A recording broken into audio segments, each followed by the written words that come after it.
Just picture चल picture बनाते हैं कि बाद में क्या, व्हाट नेक्स्ट? See, after चल पिक्चर बनाते, I wanted to do something which is comedy, you know, like चल पिक्चर बनाते was kind of a satire. मतलब उसमें it was a dramatic comedy, you know, dramedy जो बोलते. बट उसके बाद मैंने सोचा कि थोड़ा कॉमेडी किया जाए, which is like, you know, total commercial comedy. तो the brainstorming started and all that.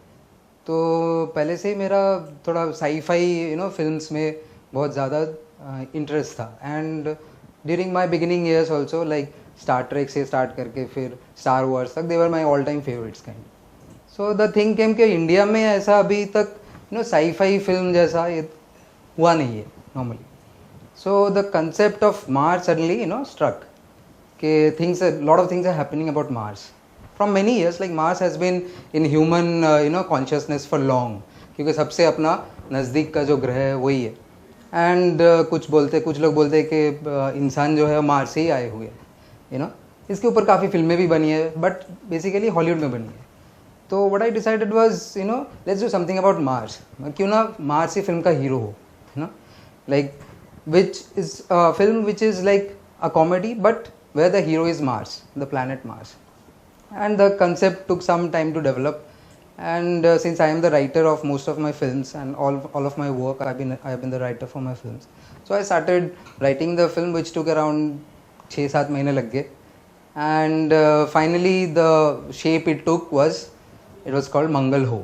You know, I titled it as मंगल हो. मंगल हो क्योंकि मंगल ग्रह है.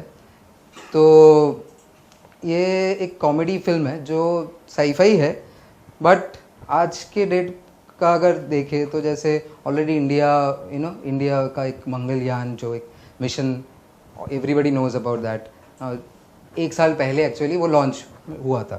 तो तभी भी इंटरेस्ट तो था सब में, बट अभी मंगलयान पहुंच भी गया है. हमारी जब तक स्क्रिप्ट बनी तब तक मंगलयान मंगल पहुंच भी गया है ना.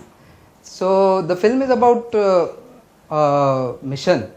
एक मिशन है जिसमें क्या है कि एक इंडियन कपल सिलेक्टेड होते मंगल में जाके, मंगल ग्रह में जाके सिविलाइजेशन बसाने का. मतलब पहला human couple, first human, suppose आप Adam and Eve of Mars, जैसे हम लोग, यू नो, अर्थ में बोलते हैं एडम एंड ईव से अपना जो सिविलाइजेशन है वो स्टार्ट हुआ.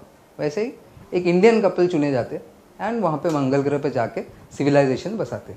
ओके, कॉमेडी की हम बात करते हैं और जिस तरह की आप बता रहे हैं फिल्म के बारे में, मंगल की हम बात कर रहे हैं, मंगल ग्रह की बात कर रहे हैं, तो कॉमेडी किस तरह से पैदा होगी, कैसे मूवमेंट्स होंगे वहाँ पे? क्योंकि कहीं यू नो साई-फाई फिल्म लगती है और फिर कॉमेडी एंगल भी आप इसमें डाल रहे हैं, तो कैसे क्रिएट करेंगे? कॉमेडी एंगल नहीं है, फिल्म कॉमेडी है.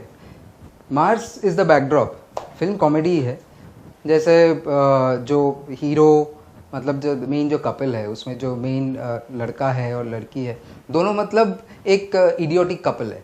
और ये लोग कैसे, you know, the film is about कि कैसे ये लोग को शॉर्टलिस्ट किया जाता है. You know, there is a process in which ये लोग शॉर्टलिस्ट होते हैं. हालांकि ये दोनों एस्ट्रोनॉट नहीं है, हाँ, क्यों, बट ये प्रोसेस जो है, जो सिलेक्शन का प्रोसेस है, वो भी अतरंगी थोड़ा है. एंड वो अतरंगी प्रोसेस के ज़रिए ये लोग सिलेक्ट हो जाते हैं. एंड वो सिलेक्शन में ही कॉमेडी है. एवं इसके बाद क्या होता है कि वो सिलेक्शन के बाद इनको एक जो स्पेसशिप दिया जाता है, वो मतलब आपका ऐसा है कि वो स्पेसशिप उड़ेगा कि नहीं उड़ेगा वो भी पता नहीं है. एंड हम जो सोच रहे हैं अभी, जैसे यहाँ पे जाके सिविलाइजेशन बना रहे है ना, नया सिविलाइजेशन बसा रहे, बट अभी हम अगर देखते हैं जो एक्चुअल हो रहा है उसमें जस्ट हम एक रोवर भेजे या तो ऑर्बिटर भेजे, है ना. ऑर्बिट में अभी मार्स MOM जो है, मंगलयान जो है, वो सिर्फ ऑर्बिट कर रहा है, ठीक है ना. बट इसमें ऑलरेडी हम पहुँच गए हैं, पहुँच के सिविलाइजेशन बना रहे. तो the technology is far far ahead of times. उस हिसाब से इसको साई-फाई बोल सकते, but it is very close to our actual what is happening, you know, currently in the space scenario. कि हम अभी सोच रहे कि 25-30 साल बाद शायद जाके ह्यूमन जाके वहाँ पे कॉलोनाइज करे, ह्यूमन कॉलोनाइजेशन स्टार्ट हो जाए. लेकिन हम वो अभी कर रहे हैं. और मार्स में जाके, क्योंकि ये लोग एस्ट्रोनॉट्स नहीं है, इनको पता भी नहीं है ठीक से, यू नो, कैसे क्या करने का. एंड वहीं से कॉमेडी की जो शुरुआत है वहाँ से होता है. ओके, जिस तरह की आप, यू नो, अगर विजुअली उसकी कल्पना भी की जाए तो कहीं VFX इफेक्ट और स्पेशल इफेक्ट का ज़्यादा इस्तेमाल होगा उसके लिए? हाँ, VFX भारी फिल्म है. जैसे हम बोलते हैं कि VFX बहुत भारी है इसमें, बिकॉज वो मार्स का जो एटमॉस्फेयर वो क्रिएट करना है, फिर लैंडस्केप जो है वो क्रिएट करना है, ताकि ऐसा ना लगे कि हम कहीं पे शूट करके मार्स दिखा रहे, ऐसा ना लगे। तो ये VFX बहुत ही एक मतलब it's very crucial to the film, very very crucial to the film, इसलिए उसका स्टोरी बोर्डिंग वगैरह that also has taken a lot of time. और क्योंकि ये मार्स के ऊपर है तो बहुत मतलब फ्री इन्फॉर्मेशन मार्स के बारे में बहुत है, सब लोग कुछ ना कुछ तो जानते ही है मार्स के बारे में, कि मार्स में पानी है या था या जो भी है, लाइफ है कि लाइफ था कि लाइफ हो सकता है। तो the details which we are using in the film is very very researched, बहुत रिसर्च गया है इसके पीछे, तो 1 साल का तो रिसर्च है, उसके हिसाब से हम उसको VFX उसका जो VFX है वो क्रिएट कर रहे हैं। तो it's a very VFX driven film. But उसमें क्या है कि we obviously can't go to Mars to shoot, so we have to be very authentic also, and also create something which is very realistic. Do you speaking to some astronaut, original astronaut who went to space mission? Are you in touch with them? Not astronaut, but I have spoken to ISRO people. I know certain people who are at top positions in ISRO. I have spoken to them. I have spoken to some American friends of mine who are like thoda NASA se they are they matlab they know certain things about the different projects of NASA, जो पिछले projects है और जो आने वाले हैं। और मैं खुद भी एक काफ़ी तो रिसर्च किया इसके पीछे, because as a writer you have to do a lot of research work when you write the script. तो जो इसरो के जो साइंटिस्ट 2-3 जनों से मैं मिला भी और बातचीत भी की, तो उसके हिसाब से क्या होता है कि you know what we are planning exactly what is ahead of us, maybe 10 years down the line और 15 years डाउन द लाइन, जो हम आज के डेट में ला रहे हैं। स्टार कास्ट की अगर बात करी जाए, क्योंकि कॉन्सेप्ट इतना इम्पोर्टेंट है, इतना स्ट्रांग है, और स्टार कास्ट बहुत इम्पोर्टेंट मायने रखती है। Star cast on what ground is zero down the star cast, and who would be the stars in the film? Who are the people who are acting in the film? See, I come from that gharana in which the story and the film is a star. So, and this is certain a kind of film which is which is a high concept film, you can say. So, यहाँ पे क्या है, star cast we are launching new people, new faces. जैसे आप सोचो यारिया film हो गई पिछली फिल्म, या तो प्यार का पंचनामा हो गया, जहाँ पे कॉन्सेप्ट ड्रिवन फिल्म थी, एंड इट्स लाइक स्पेशली प्यार का पंचनामा type, which was concept driven, and it carried on because of the concept and because of the characterizations and the characters.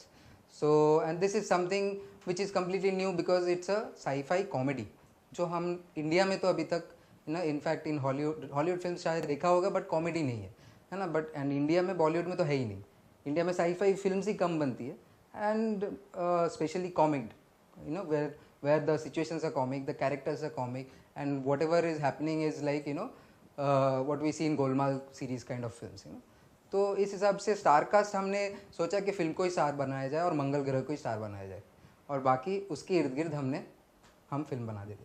Okay, what will the surprise package of the film? Surprise package will be the songs, because it's a musical, इसमें 6 गाने हैं, and the songs will be totally out of this world, and ये film भी जो है ये out of this world comedy है, so the comedy which is happening is out of this world, literally speaking. Okay, there are also news you also acting in your film Mangal. Yeah, I am acting, but that is again a surprise package. Okay, as you said, you'll be acting in the film. Comedy is a very difficult genre. Yeah. Timing plays a very important part. Right. So what's your preparation? What's your... See, I have always been not only a lover of comedy films, but my background is also comedy. When I started, one of the initial shows in my when I started in this film career was Office. So I started with Office, which was you all must be knowing about it. It's one of the best comedies sitcoms on television, and the entire cast, today, like Sanjay Mishra ji and Pankaj ji and all that, I had worked with them, from close quarters, and Rajiv Mehra ji was the director in that. So from that time onwards, comedy has been a soft spot for me, and I have seen people like Pankaj ji act in front of like for days together. So that way, comedy is something which we really enjoy, not only writing, directing, but also in acting. So that's why it's always the favorite. And acting wise, comedy, though we say that it's the toughest, but it's the most enjoyable also. Okay, but there's also news कि मंगल हो के बाद एक मंगल हो 2 3 मतलब you are so confident about the film. Yeah, because the long back when I was a school student, I had seen Star Wars. तो star Wars देखने के बाद आई डिड सम मतलब तभी तो इतना समझ में नहीं आता था, तभी आई वॉज इन स्कूल के who is the director and all that. Film अच्छी लगी, तो फिल्म अच्छी लगी तो थोड़ा सा रिसर्च किया तो पता चला इसका जो डायरेक्टर है वो जॉर्ज लुकास है. अभी थोड़ा सा मैंने उसके ऊपर पढ़ाई की तो पता चला कि जॉर्ज लुकास जब भी ये फिल्म लिखे थे तो इन्होंने कुछ एक फिल्म उन्होंने लिखा था, बट वो उन्होंने ऐसे लिखा कि it will be a 5 film kind of a series. तो that somewhere kept was in my mind, at the back of my mind when I was writing Mangal Ho, कि why not do something which will be not only end in one film, it was something, a story which we can take forward. So that was always at the back of my mind when I was writing. Yeah, as you know, writing is a creative process, so I had gone to several places to when I was writing. For some time I was in Rishikesh, and for some time I was in Goa while writing the film, and that was always at the back of my mind कि ये जो story है it should be told not in one film, but it should be a continuous process. आज मंगल, कल कुछ मंगल में तो आज पहुंच रहे, ठीक है ना, इस फिल्म के ज़रिए. उसके आगे क्या है ना, तो वो हम जैसे बोलते हैं ना, इसके आगे क्या, तो वो हम एक सस्पेंस भी उसमें रख देंगे, and that story will continue in the upcoming series. Okay, the last one, film को कब तक फ्लोर पे ले जा रहे हैं और कितनी फिल्म बन चुकी है और क्या नेक्स्ट शेड्यूल है आपका, कब तक रिलीज करने वाले हैं? फिल्म ऑलरेडी अंडर प्रोडक्शन है, ऑन फ्लोर है. नेक्स्ट शेड्यूल अपना है नवंबर लास्ट वीक से नेक्स्ट शेड्यूल अपना स्टार्ट हो रहा है, and the release will be around mid of 2015. मैं यही कहना चाहती हूँ कि पहले तो आपने ये सोचा होगा कि हम ऐसे अजीब कपड़ों में यहाँ क्यों खड़े हैं, बट ऑब्वियसली हम लोग यहाँ एक बहुत इम्पॉर्टेंट चीज़ के लिए, हमारे फेवरेट गाने नखरीले, आई थिंक एक बहुत स्केलफुल गाना है.